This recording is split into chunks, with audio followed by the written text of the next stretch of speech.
dear church council representatives, members and parishioners, glory to God for everything.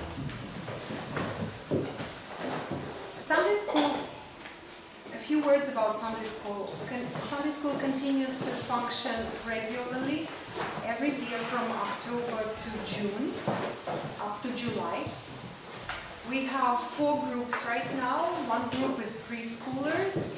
The second group is elementary school children up to 11, 12 years old. The third group is teenagers. And the fourth group is young adults group. Preschool children taught by Natalia Kovaroznyuk, and she has quite a few helpers. Approximately 10 children, sometimes more, attend classes usually. During this school year, the theme for learning was 10 Commandments, preparation for the Feast of Nativity of our Lord Jesus Christ, and preparation for Pascha. Children also learn about lives of saints and major Greek Orthodox feasts. The second group is taught by Georgi Povaroznyuk. In the class, children learn usually about Sunday apostolic and gospel readings, and also preparatory Sundays for Pascha right now. Georgi uses a lot of nice, lively presentations using computer and showing some icons and beautiful films too. I'm teaching a teenage and young adult group from about 12 years old up to 18 and a little bit higher. We talk in my class about Orthodox way of life, prayer, fasting, forgiveness, preparatory Sundays for Christmas, and Pascha right now. We also make with children so-called youth survival kit, which is basically a box with items and sayings from Holy Scripture, which is, the goal is to help children to cope with different stressful situations, because, for our children it's not as easy to survive in the society right now. The fourth group of adults is taught by Alexander Gruntsev, the group meets almost every Sunday after the liturgy, and the theme of learning now is epistle readings of and particularly Apostle Paul to the Romans right now. Everybody is welcome after the church service. Also, I want to say about different activities that we had with children this past year. We prepared dinner for the homeless with our children, making a hot meal, packing it.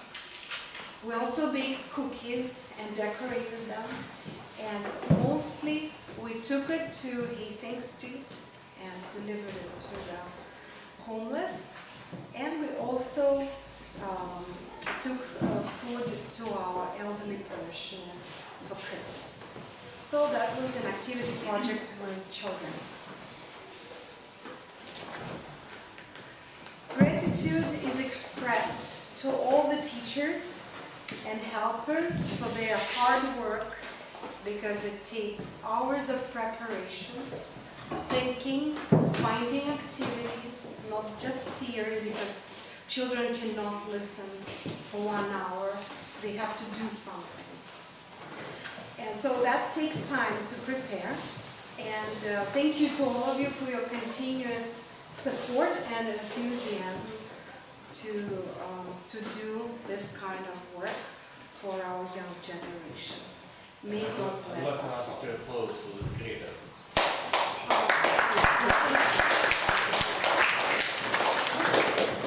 Our dance group, Благовестники, continues to surprise us with their talent, performing not only on our stage, but also at the European Festival in Burnaby. And with their performances, the children are carrying a Christian message of love and forgiveness. And nowadays we have to be visible.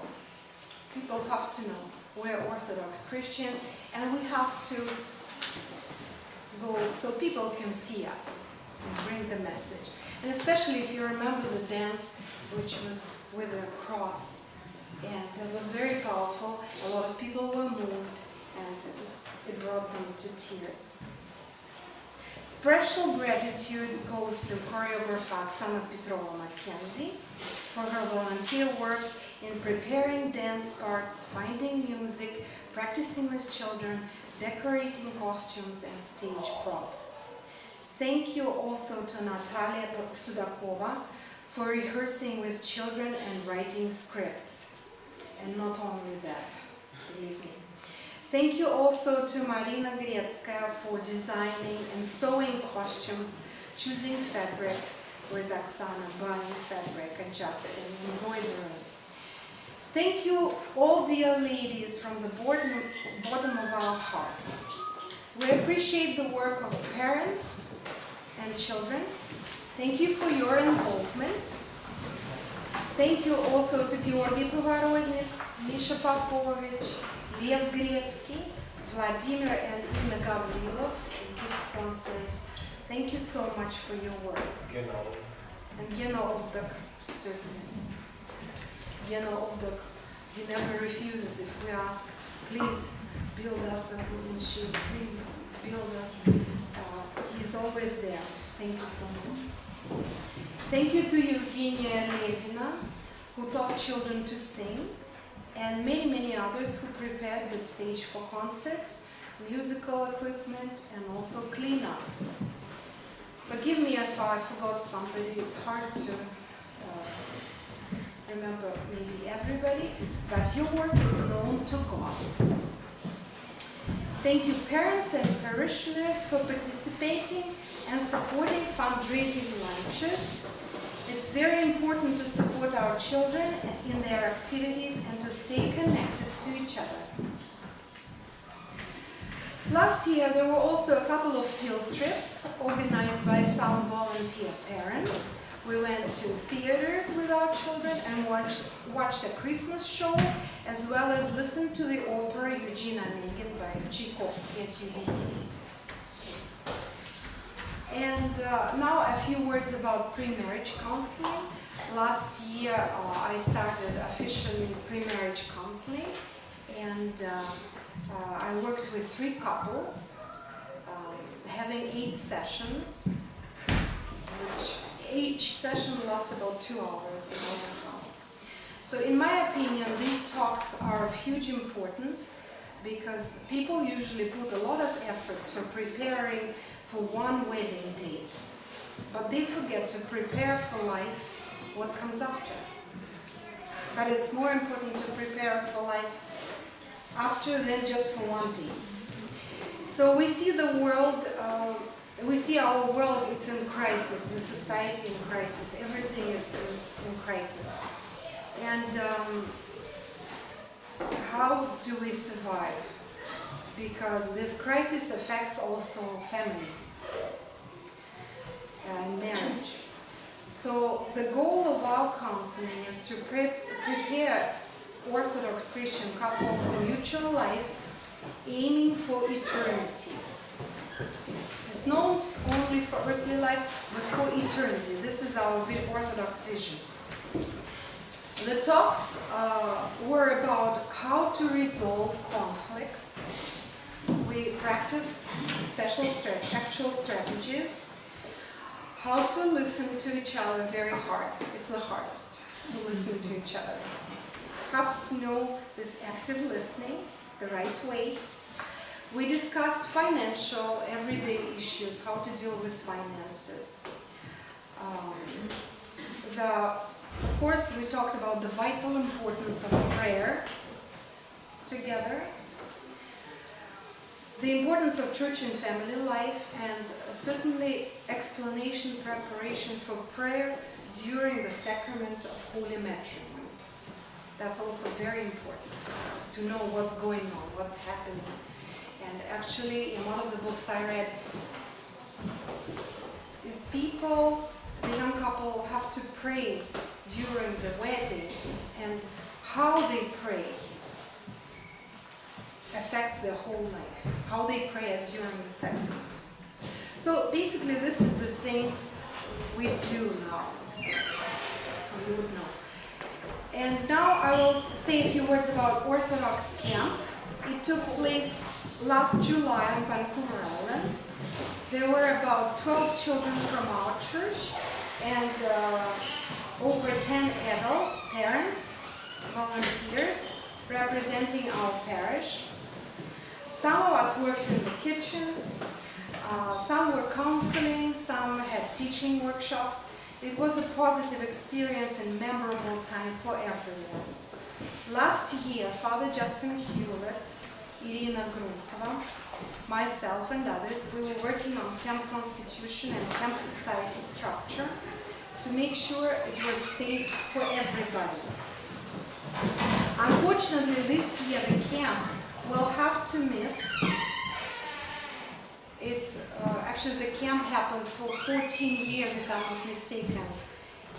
But this year, under the circumstances, we have to miss. But I'm happy to announce that we have the dates for camp next year, and it will be from July 5th to 10th, 2018. Thank you again to all volunteers who participate in the camp, and we hope you can join us with children next time. Thank you for your attention and very much for your support. If you have any ideas or questions, please approach me after the meeting. And at this point, I want to ask Elena to come out here and give some information about some activities suggestions. Thank you. We have a proposal, an idea to launch a new club. We are so blessed for many years to have Sunday school for children of different ages.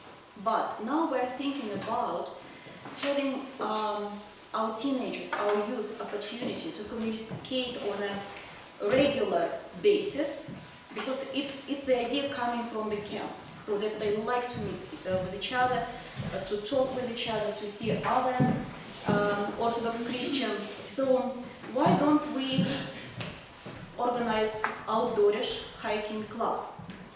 And the target will be our teenagers who are 16, 17, 18, people who are in their 20s, our youth who is in their 30s, 40s and 50s. If you are youthful and you feel you are energetic to join this hiking club, this is for you. Because we can't really just send our teenagers on the trail. Yes, we have to be with them, and we have to show them this example, and we'll have plenty of space and opportunity to communicate with each other, have a little bit of maybe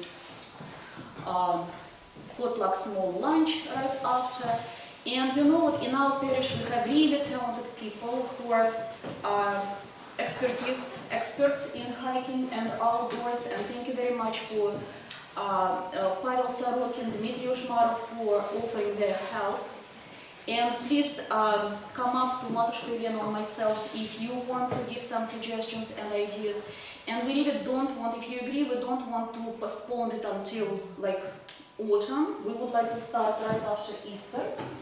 And some ideas which I heard, like some easy hikes are like, can be like Capilano Canyon or Dog Mountain or Loon Headwaters.